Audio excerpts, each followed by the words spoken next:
Saate Terve tervis võttegrupp veetis aprillis ühe kosutava päeva Värska Kuurot ravikeskuses. Täna pühendume hingamisteede vaevustele, mida puhtas õhus Männimetsa all saab kenasti ravida. Siia võib tulla, kellel on näiteks astmahaigus, krooniline obstruktiivne kopsuhaigus või ka pärast kopsupõletike põdemist siis ka sellisele nagu järeleravile tulla.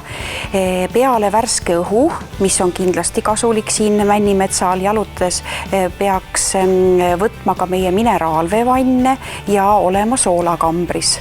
Et need kokku võivad küll anda head kosutust haiguste järgselt. Meie keskendume siis tavaliselt rohkem hingamisharjutustele, õpetamegi inimestele harjutuse sooritamise ajal juba, et kuidas on see õige hingamissüsteem nüüd sellel tegemisel ja siis on aeroobse võimekuse parandamine. Et tavaliselt hingamisprobleemidega inimesed kipuvad kiiresti hingeldama hakkama, et siis tavaliselt ongi, et seda vastupidavust just saaks nii-öelda ka treenitud. Aga põhiline on ikkagi rindkera avardamine ja hingamislihaste tugevdamine. Tegelikult need harjutused sobivad ka täiesti tervetele inimestele, eks? Absoluutselt. Missugused näiteks oleksid, 2 sellist harjutust, mis aitavad meil õigesti hingata ja võib-olla teha nii, et meil hingamisprobleeme ei tekiks? Tegelikult need harjutused on väga lihtsad. Esimene asi, mida inimene saab teha, on rahulikult nina kaudu sügavalt hingata sisse ja siis kerge puhkuva liigutusega välja, et suu on natukene avatud, et see on üks esimene, mida on kõige lihtsam teha.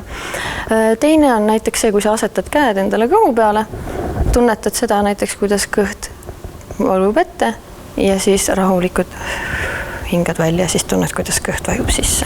Naised sageli hingavad just ju niimoodi, et kõht sisse ja siis õlad kerkivad, aga see olevat kõige hullem hingamine vist. Jah, vaata, tulebki jälgida seda, et need õlad ei tõuseks, eks ju, et ei ole vaja lisapingeid tekitada rohkem endale sinna õlgadesse, et sellepärast ongi, et stressi ka vähendada nende hingamisharjutustega inimestel. Kui hästi niisugustest harjutustest abi saab ja kui ruttu, kellel on tõesti juba hingamisvaevused? Võtab aega, ei saagi öelda konkreetselt, et saab täiesti terveks.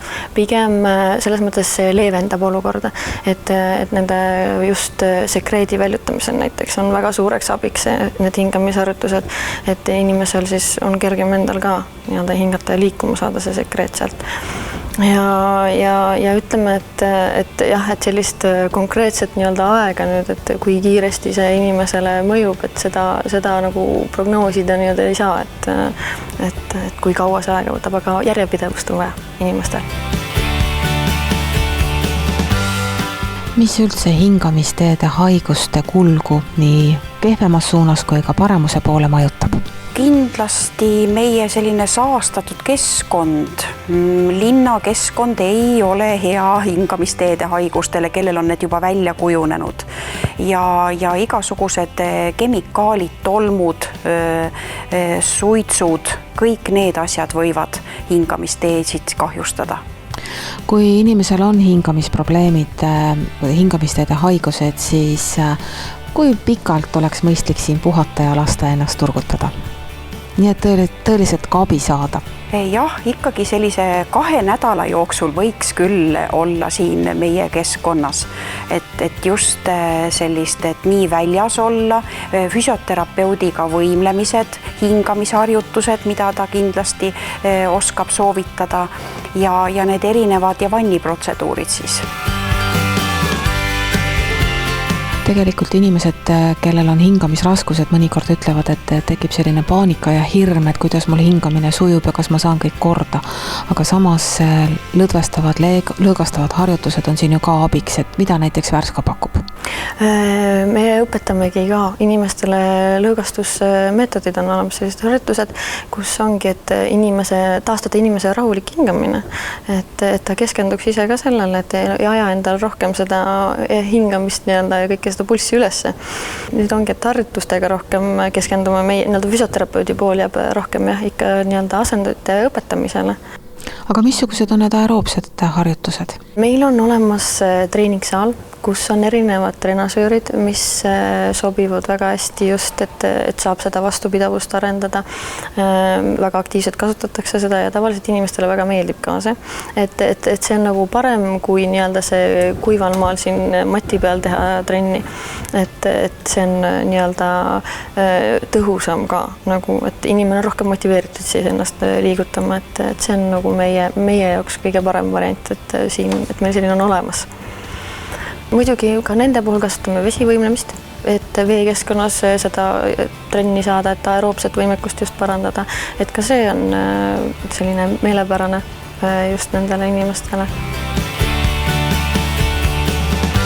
Missugustes vanusegruppides inimesed tegelikult kõige rohkem siit abi saavad või ütleme ka kõige paremini teie pakutavale ravile alluvad? Lapsed päris hästi, sellepärast et lastel on selliseid ka allergilist astmat ja lapsed on saanud siin päris head ravi. Kuidas tegelikult hingamisprobleemidega on, et kas siis, kui ma hakkan siin esimesi protseduure tegema, siis kohe läheb kergemaks või tuleb natuke kannatlik olla? Jah, ikkagi natuke oleks vaja kannatust ja kindlasti siia tulles, et on kindlasti 3-4 päeva tahaks inimene veel kohanemist saada. Kõik see kõik need protseduurid, soolakambrid, võib-olla esimestel päevadel võib soolakambri järel isegi natukene köha ägeneda, aga kes võib seal käia ilusasti ja saab need kuurid lõpuni võtta, siis peaks saama paremaks, sellepärast et soolaravil on just selline põletikku leevendav toime. No tegelikult paljud lapsevanemad, kes teavad, et nende võsukesed tihti on kas bronhiidis või ka kopsupõletikes, siis teevad juba profülaktika mõttes teatud soolakambri protseduurid läbi ja ütlevad, et vähemalt pool aastat saavad lapsed koolis või lasteaias tervetena käidud. Ja väga õige tulla just nagu haigusi ennetama, et just siis, kui ei ole veel need ägedad viiruseperioodid pihta hakanud, et miks mitte tõesti kas septembrikuus või võtta siit sellised soolakambri kuurid. Millega üldse hingamisteede haigusi põdev inimene peab arvestama või mida teadma, et kuidas see tema haiguse kulg on ja kui tihti ta peaks tõsisemat tähelepanu pöörama või siis näiteks kas või värskas ennast turgutama? Kuna hingamine on ikka nii tähtis asi ja me hingame pidevalt kogu aeg, et siis tuleks kogu aeg sellele ka tähelepanu pöörata, kas või selles mõttes, et võimalusel hoiduda siis sellisest kas saastatud keskkonnast, kodukeskkonnast siis vähendada näiteks selliseid allergeene, tugevaid lõhnasid, kemikaale ja ütleme, et miks mitte sellisel niisketel aegadel võiks tulla küll Värskasse, kuna Värska ka geograafiliselt asub sellise koha peal, kus meie kliima on võrreldes Eestiga natukene selline kuivem ja meil on siin natuke rohkem päikesepaistet.